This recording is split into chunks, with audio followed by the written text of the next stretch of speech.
But just on John Kelly speaking out, General Kelly, hearing from him, obviously, as you know, is very rare to you and to the Times.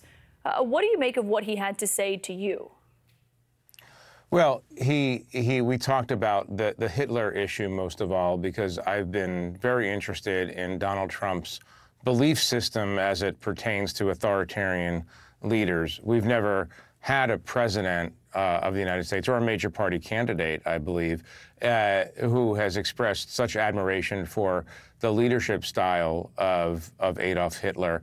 And I think among the many things that John Kelly was shocked at when he worked in the White House, I think this is probably the most shocking for him, the idea that Donald Trump would regularly tell him and others how much he admired Hitler. And very specifically, John Kelly heard Donald Trump say repeatedly, and others have heard him say, that he admired aspects of Hitler's reign, and that he particularly admired the way that German generals were obedient to Hitler. Remember, Donald Trump, throughout his presidency, was frustrated by the generals, or my generals, as he called them, both people in the Pentagon and both people who were retired who worked in the White House, because they wouldn't sort of mindlessly listen to him or follow his orders. That's not the way it works in a democracy, obviously, when there's an order that is illegal or immoral. And he said to John Kelly, look, I want generals who are obedient like the German generals. And Kelly would push back, as you showed. And Kelly would actually push back and say, you know, Hitler's generals spent a lot of time trying to kill him. And yeah. Donald Trump would say, no, that's not true. I mean, we all know it's true. It's in the history of Hitler's rule. There were constant attempts on Hitler's life by generals and other officers. There's even a Tom Cruise movie about it, in case you don't read books. So you know, this was, I think, among the things that shocked Kelly and other officials the most, because it's very un-American, obviously, to express admiration for the leadership style of the world's foremost fascist. Well, and just the idea of, in your reporting, where John Kelly was having to explain it to Trump, and to say that, of course, Trump famously quoted as saying he knows more than his generals did. And there's part of General Kelly talking about this, about the comments that we've heard from Donald Trump lately. This is not just something that happened in term one of Donald Trump. We're now hearing him talking about using the U.S. military to go after what he refers to as enemies from within. I mean, he's name-dropped Democrats when he's had those conversations. There's part of this interview with General Kelly with the New York Times about why he's speaking out now. I just want people to listen to what he said to the New York Times about this. Unless you're someone like me or Mattis or people like that retired from the military or left the military, like Mark Esper or Mike Pompeo, and then go into a political job, whether it's elected or assigned by the White House, it's a little bit different because you're then involved in it. But for the most part, and that's why I'm so hesitant to talk. It's certainly never to tell or recommend to an American who they should vote for, because now that I'm out of the political job, I'm back to being pretty much a retired military officer who should not get too involved in this kind of thing. Yeah, I mean, until the former president started talking about this, and this goes back to when I was in the White House, for that matter, DHS, I was, originally the conversation would be, Mr. President, that's outside your authority, or, that's a routine use. You really don't want to do that inside the United States.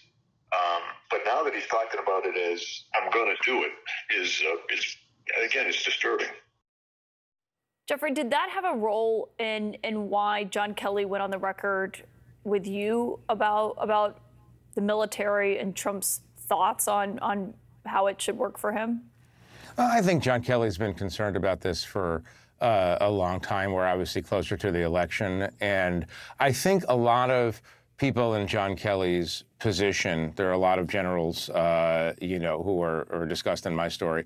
A lot of them are torn because on the one hand, it's a very, very strong tradition in the U.S. military to stay apolitical, to not be involved in politics and not endorsed. One of the reasons the military is so highly respected in America compared to other institutions is because of this. On the other hand, I think former generals like Kelly, Milley, Mattis, and there's a whole bunch of others who have seen him up close, who've seen Trump up close, have spotted real authoritarian tendencies and a real desire. I mean, you remember in 2020 and the George Floyd disturbances, Donald Trump said to the defense secretary at the time, Mark Esper, why can't you just shoot these demonstrators? Why can't you just shoot them in the legs? He has expressed a desire over and over again to various officials that U.S. troops be used to suppress Americans demonstrating against policies that he happens to, support. So I would say that people like John Kelly are in a tough spot. They don't want to politicize entirely, but they're also, to put it plainly, I think they're scared. I think they're scared of what a second Donald Trump term would look like because they saw the first. Yeah, the people who saw it firsthand.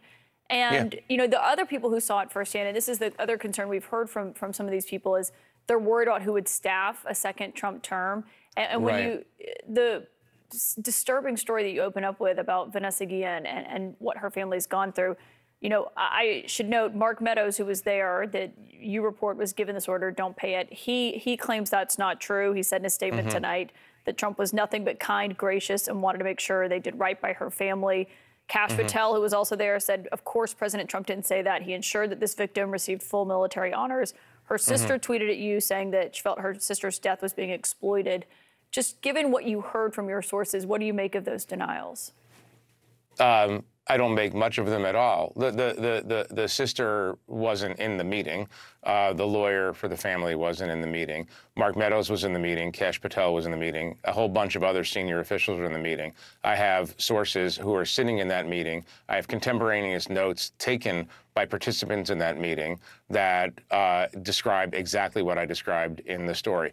We've seen this pattern again and again and again. They deny, and then it comes out as true. This is the same thing that happened with the previous iteration of this, and John Kelly confirmed this to both the New York Times and to me today. The quote-unquote suckers and losers issue, Donald Trump calling veterans and the war dead suckers and losers. They denied and denied and denied, and we have multiple witnesses. John Kelly told me on the record that he and many other people in the White House heard Donald Trump constantly refer to the war dead, American war dead, as suckers and losers. We know that he believes that people who serve the country are losers and suckers. He said it in multiple ways, multiple times. And this, of course, all starts with his putting down, his denigration of John McCain and George H.W. Bush, both Navy pilots who were shot down in enemy action, and Donald Trump putting down their experiences constantly. He's done that on the record, but these other issues, obviously, these are things that he said as part of his regular discourse. So it's not surprising that Mark Meadows is going to deny it. But the denial doesn't hold weight. I have contemporaneous sources, contemporaneous notes from that meeting. He said it. It also tracks with everything that we know about the way he speaks. Just moments ago, the New York Times posted clips from 3 new interviews with General Kelly. In it, he does not specifically refer to Jeffrey Goldberg's new reporting, which was in The Atlantic, but he confirms previous report that the former president had made admiring statements about Adolf Hitler. Kelly also told the Times that, in his opinion, Trump met the definition of a fascist and would govern like a dictator if allowed. Well, I'm looking at the definition of fascism. It's a far-right, authoritarian, ultranationalist political ideology and movement characterized by a dictatorial leader, centralized autocracy, militarism, forcible suppression of opposition, belief in a natural social hierarchy. So certainly, in my experience, those are the kind of things that he thinks would work better in terms of running America. Joining us now are former Maine Republican Senator William Cohen, who served as Defense Secretary in the Clinton administration, also CNN political analyst and retired Army Lieutenant General Mark Hertling. Secretary Cohen, first of all, what is your reaction to this new reporting in The Atlantic and also the Times interview? Well, you have to put it in the context of what the former president's been saying publicly. He has indicated he'd like to be a dictator on day one. He's indicated publicly in the past he would like to have my generals. He's indicated throughout his administration he puts a premium on loyalty, not to the Constitution, but to him. He believes not in the rule of law, but in the rule of order. Order without accountability, without the rule of law. So I think you put it in that context. This is not a new revelation, but it is a continuation of who he is in character, in terms of his professed beliefs. And so I think we have to take Mr. Goldberg from The Atlantic, and I certainly support General on this in terms of what his comments are directly, General Kelly. So yeah, we'll have to wait for others to comment differently, but that's my impression.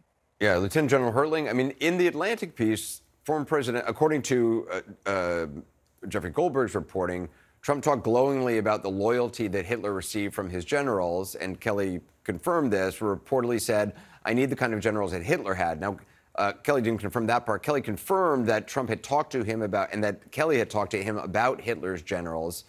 Kelly went on to say that he had pointed out that some of Hitler's generals tried to actually assassinate him, that apparently that didn't have much of an impact on Trump. Trump's campaign has denied any of this, that he ever said that he wished some of his generals were like Hitler's generals. As someone who served almost 40 years in uniform, I mean, what do you make of, first of all, the integrity of General Kelly in terms of statements that he would make about what he heard directly? And what do you make of the statements by then President Trump, allegedly? Anderson, both of the articles, and I just finished reading the New York Times article interview with General Kelly, both of the articles reflect a pattern of things that we have seen over and over again with Mr. Trump, both when he was in office and when he's out of office. And in fact, I would suggest the Goldblum article didn't cover everything. The mention, the comments about, or what Mr. Trump did when he was president in terms of pardoning war criminals on several occasions, on insulting various people. It didn't cover all the bases. So the article was staggering in its length and what it mentioned, but it seemed to fit the pattern of things that we've seen Mr. Trump say publicly. In terms of the recent article, the one that was just published with General Kelly, you know, General Kelly and I served together in Iraq. We were both division commanders at the time. He was in the West and I was in the North. We conducted operations together. The integrity of General Kelly is at the forefront, in my view. I know him pretty well. And the fact that he's commenting on these things right now and really taking an extra step in saying, yes, these are all the things he said, certainly to me are much more valuable than anything that anyone on the Trump campaign would say to disavow these kind of actions. We know these things happen. We have seen Trump say these things. And again, I go back to the fact that it kind of reinforces a pattern that we've all seen publicly with Mr. Trump. You know, Secretary Cohen, we've had, Trump acolytes, supporters on the program who have, denigrated any of the generals who have come forward saying, they liked them when they were in office, when they worked for him in the White House. As soon as they leave, suddenly they're saying bad things about him, implying they have some, reason to be doing this. Other than feeling they're speaking honestly. You're friends with General Kelly, I understand. Why should people believe him? What do you make of him agreeing to come forward like this and, talking about Trump meeting the definition of a fascist, which, by the way, is backing up something that Trump's, top general, the chairman of the Joint Chiefs, Mark Milley, has said? Anderson, I think we first have to consider that the code of honor in the military usually deters any former officer from speaking out, certainly while he's in active duty. But once retired, they do not want to tarnish the relationship between civilian life and the military. They are very, very reluctant to say anything of a critical nature. And that's why it makes this so unusual that General Kelly's willing to go on the record. There are others who've been less willing, but nonetheless, I have talked to a number of 4-stars. I have several 4-stars in my own office. I know what was going on in the Pentagon in terms of their relationship with the president.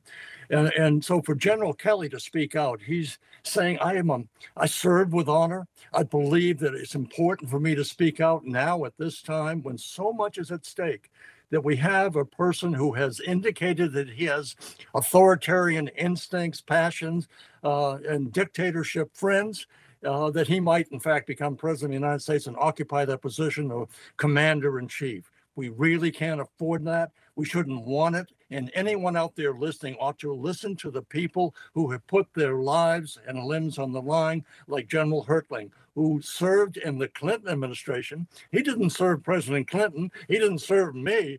He served the country of the United States. That's the pledge he took, that pledge of allegiance, not to the president, to the country. And that's why I think the generals are speaking out now. Lieutenant General Hertling, I mean, that's one of the things that General Kelly talked about in this Atlantic article, sort of Trump's surprise that the generals actually are not swearing an oath to the president, that they are swearing an oath to support and defend the Constitution. I want to play something else that Kelly told the New York Times. If he was left to his own devices, would he be a dictator if he didn't have people around him? Oh, I think I think he'd love to be. I think he'd love to be just like he was in business. He could tell people to do things and they would do it, and not really bother too much about whether what the legalities were and whatnot. It's remarkable, General Hertling. In any other time, if you had the former chairman of the Joint Chiefs of Staff, the former chief of staff of the President of the United States coming forward, both respected, highly decorated career military people who, as Secretary Cohen is saying, follow a code of generally not speaking out. If in any other time this occurred, people would, in the past, this would be a death knell to any candidacy. I don't know that it'll have any impact whatsoever. It seems like everything is baked in. There's nothing that the former president can say that will turn off his supporters. Do you agree with Kelly? Do you think this will have any kind of an impact? I don't know, Anderson. It hasn't certainly had an impact so far. But one of the things I'd like to reinforce what Secretary Cohen mentioned is the fact that Trump doesn't understand the U.S. military. He doesn't understand the dictates of our government. In wanting to be a dictator, in any country where there's a dictator, the military serves that dictator. In the United States, the American way of war, the American way of the military, is to swear the oath to the Constitution, a piece of paper that represents ideas. There is no other military in the world that does that. Other militaries swear to defend the motherland or the fatherland or the king or the queen. We swear to defend a piece of paper, which includes the rule of law. Mr. Trump obviously doesn't want that. He wants the military to swear a loyalty to him, and military individuals, those who wear the cloth of the country, will not do that because they understand what our nation and our values are all about. That's the key difference.